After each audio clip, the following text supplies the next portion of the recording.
Back when I was about a 10-year-old, I got handed down my big bro's old computer, which he had been gaming with for a few years. One of the games installed on it was Transport Tycoon. I had watched my big bro playing it with trains and trucks traveling around everywhere, and hearing a steady stream of ding sounds from cash being paid for delivered cargo. Seemed fun, so I gave it a go, but when I first tried to get to that same point, I bumped into a pretty steep learning curve. Due to not having much else new to play, I pressed on despite constantly running out of money and repeatedly going bankrupt. When I finally got the hang of the basics, I realized it was too late to stop. I was hooked, always thinking about better ways to build railway networks and trying to figure out which type of cargo actually brings in the most profit. Now, as usual, nostalgia has to be factored in, but it's been 25 years and there are still very few similar games that I would rather play, at least for long periods of time. Many of my life's most relaxing weekend days began with the simple formula: wake up at noon, play Transport Tycoon. You can guess the reason why I couldn't get up before noon.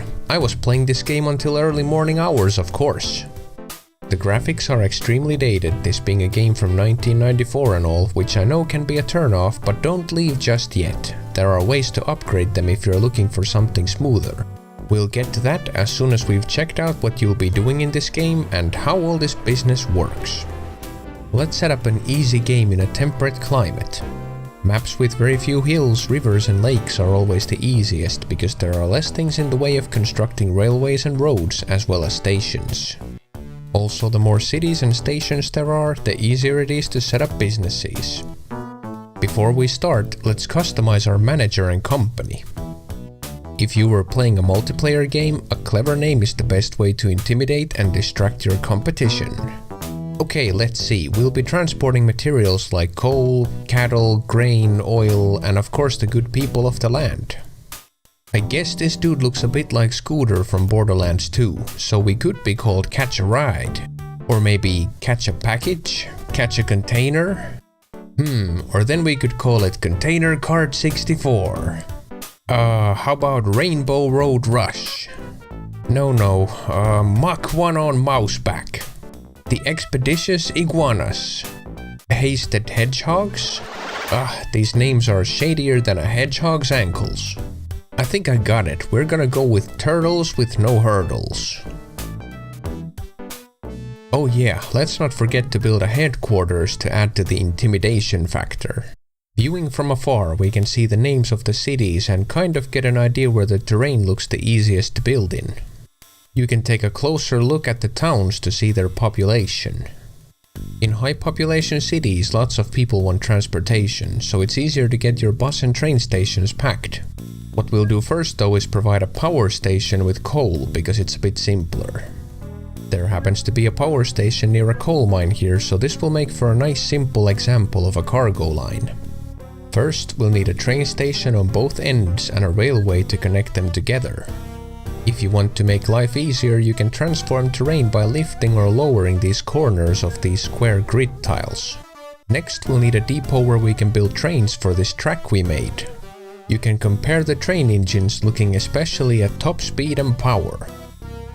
If they have low power and you put tons of carriages on them, their speed will slow to a crawl, in uphills especially.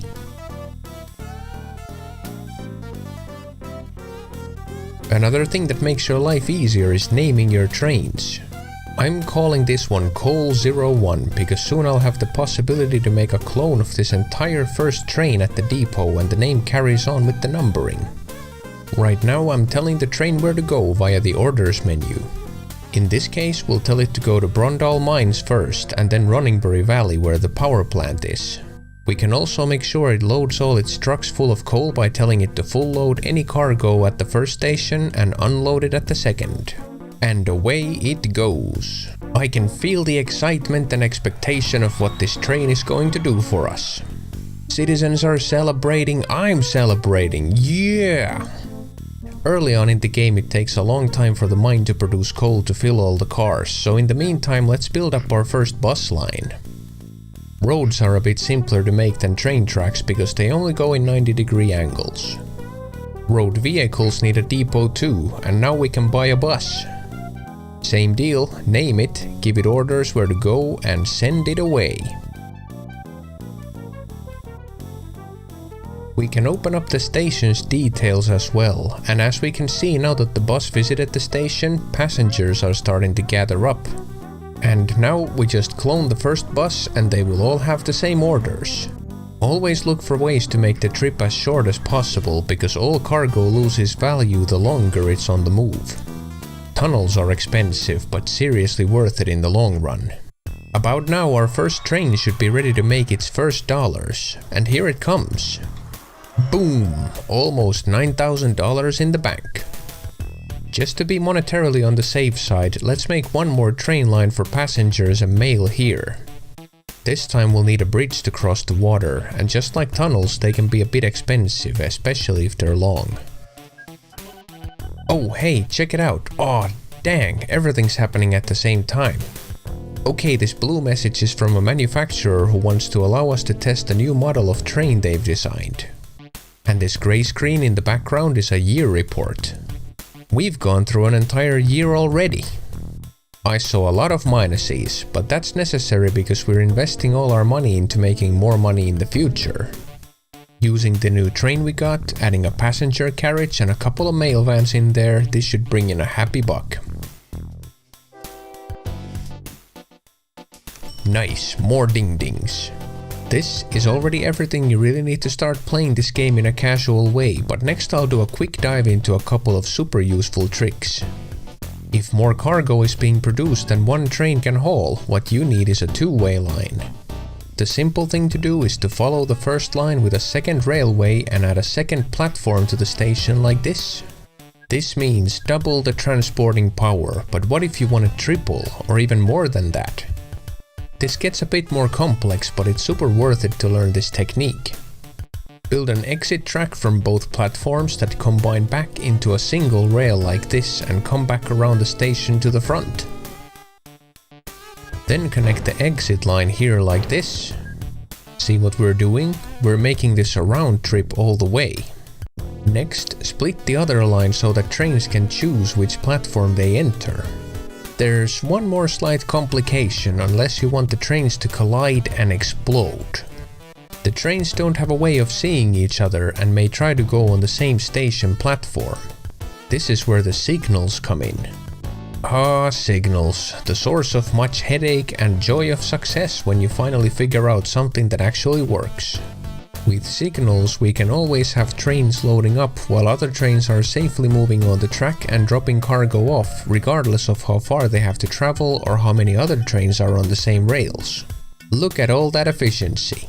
You can of course watch what the computer opponents or other players are building and pick up tips from how they're laying out their tracks. After playing for a while, you'll start to wonder why some things give better profit than others, and to make basic sense of that, you'll need to visit the cargo payment rates table. You'll notice that, for example, passengers give very little income per unit, and coal gives a lot of income per unit. However, passengers are loaded and unloaded for profit at both ends of the line, whereas coal only gives profit at one end of the line. Another thing we'll notice is that some cargo, like goods or grain for example, lose their worth faster than other products for being in transit for a long time. It makes perfect sense because grain can spoil and people want their goods right now. You can also do things like take iron ore from this mine to the steel mill and take the steel to a factory to produce goods and finally deliver the goods to a city. In a multiplayer game, this could get interesting because your opponent might notice you're about to make steel, and while you're making the iron transit, they could sneakily prepare a line for the steel you're about to produce and make profit off your hard work. Competition is tough, and usually the one who gets into each business first has a significant advantage, especially with passengers. Whoever brings the most steady service, fastest transport times and messes with the environment the least will stay on top. You can also run advertisement campaigns to steal customers off your opponents and even buy exclusive transport rights, but that's gonna require some heavy dollars. Now let's see just how heavy the dollars can get. I'm setting up a new game and this time we'll go into a subtropical climate. I've downloaded a simple artificial intelligence off the in-game mod list and put up 2 competitors. If you're planning to play a long game, the strategy starts right away. You can start to gain the favor of cities and help them grow bigger to do business with them later. Towns grow slowly by themselves based on how much public transportation there is, but in the subtropic map, smaller towns require water to grow. Some even require food. Trains are a good way to move intense amounts of passengers, but actually planes aren't far behind. You can build airports of varying sizes in this game, and because planes move so fast and aren't hindered by zigzagging across the countryside, they have the potential to be the most profitable thing in the game. There are limits though, because airports can get crowded with planes circling around. It takes a while for them to land and take off. Later you can get airports that work a lot faster with multiple runways, but they are also bigger in size. Oftentimes you won't be able to place them near busy spots anymore because cities creep tightly around the already existing airport. You can buy the land around the airport if you wish, which is smart if you eventually want a huge intercontinental airport as a replacement. Trains don't stay the same either. Around 1998 you get monorails, which are wicked fast compared to the regular trains.